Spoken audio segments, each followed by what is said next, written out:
নির্বাচন পিছনে পুরো চক্রান্ত জনগণ মেনে নিবে না। আগামী নির্বাচন খুবই গুরুত্বপূর্ণ, কারণ এই নির্বাচনের জন্য বিএনপি প্রতিটি নেতা কর্মী 15-17 বছর অপেক্ষা করেছে।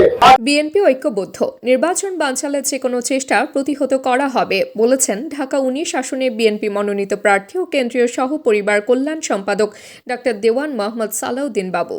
রবিবার বিকেলে সাভারের তারাপুর মাঠে 7 নভেম্বর জাতীয় বিপ্লব ও সংহতি দিবস উপলক্ষে আয়োজিত আলোচনা সভায় তিনি বলেন, অবাধ ও সুষ্ঠু নির্বাচন ঠেকাতেই ষড়যন্ত্র চলছে, তবে বিএনপি আন্দোলনের মাধ্যমে জনগণের ভোটাধিকার ফিরিয়ে আনবে।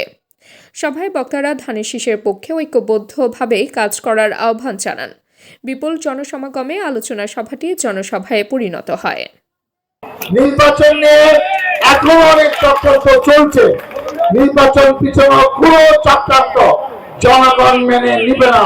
জনগণের প্রত্যাশা অনুযায়ী ফেব্রুয়ারিতে নির্বাচন হবে এবং সুষ্ঠু ভোটের মাধ্যমে একটি দল সরকার পরিচালনার দায়িত্ব পাবে ইনশাআল্লাহ। আগামী নির্বাচন খুবই গুরুত্বপূর্ণ, কারণ এই নির্বাচনের জন্য বিএনপি প্রতিটি নেতা কর্মী 15-17 বছর অপেক্ষা করেছে। আজ আনুষ্ঠানিকভাবে এই জনসভার মাধ্যমে আমরা ঢাকা 19-এ নির্বাচনী প্রচারণা শুরু করলাম। শেখ হাসিনা এই দলকে নিয়ে অনেক চক্রান্ত করেছে, সকল চক্রান্ত ব্যক্ত করে শেখ হাসিনা পালিয়ে গেছে।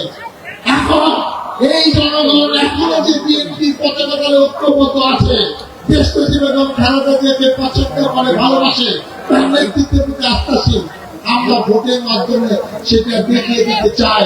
আমাদের নেত্রী আশা ভরসা এই দল আরেকবার তার জীবন দশায় ক্ষমতায় আসবে, রাষ্ট্র ক্ষমতা পরিচালনার দায়িত্ব পাবে। উনি অপেক্ষা উপভোগ করছে। আমাদের প্রিয় নেতা দলের ভারপ্রাপ্ত চেয়ারম্যান তারেক রহমান, ওনাকে কিরকম শারীরিক নির্যাতন করা হয়েছে আমরা সেটা কিন্তু জানি। তাকে উপর থেকে ফেলে দেওয়া হয়েছিল, তাদের ইচ্ছা ছিল তাকে পণ্য করে দেওয়া, কোনদিন যেন সে রাজনীতি না করতে পারে, এই পৃথিবী থেকে সে সুস্থভাবে বেঁচে রাখতে না পারে। কিন্তু আল্লাহ উসিলা উনি বেঁচে আছেন।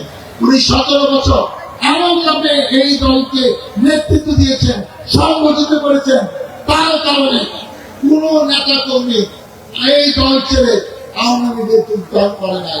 আমরা পালিয়েছিলাম, অনেক আন্দোলন ঠিক মতো করতে পারে নাই, কিন্তু আমরা আশা ছাড়ি নাই। আমাদের বিশ্বাস ছিল এই সরকারের একদিন পতন হবে এবং ইনশাআল্লাহ বিএনপির নেতৃত্বে সরকার গঠিত হবে। আপনারা এই দল ভোটের মাধ্যমে আমাকে বিজয়ী করেন, এমন জিনিস আপনাদের জন্য অপেক্ষা করছে যেটা সবাই মাটিতে বিএনপির পক্ষ থেকে কেউ কোনোদিন আনতে পারে নাই। আমি আপনাদের সমর্থন চাই।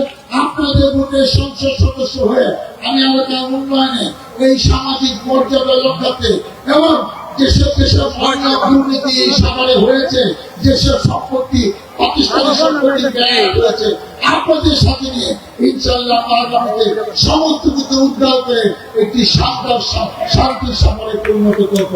আপনারা আমাকে দোয়া করবেন, আপনাদের পাশে নিয়ে উন্নয়নের মাধ্যমে আমি মানুষের সম্মান অর্জন করতে চাই, সম্মান রক্ষা করতে চাই, আপনাদেরও সম্মানিত করতে চাই।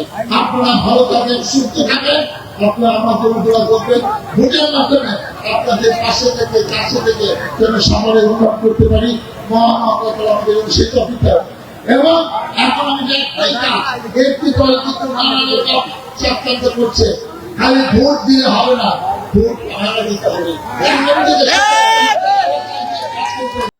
তাবাসসুম হকানিকা, দৈনিক আজকের বাংলা। দৈনিক আজকের বাংলা .net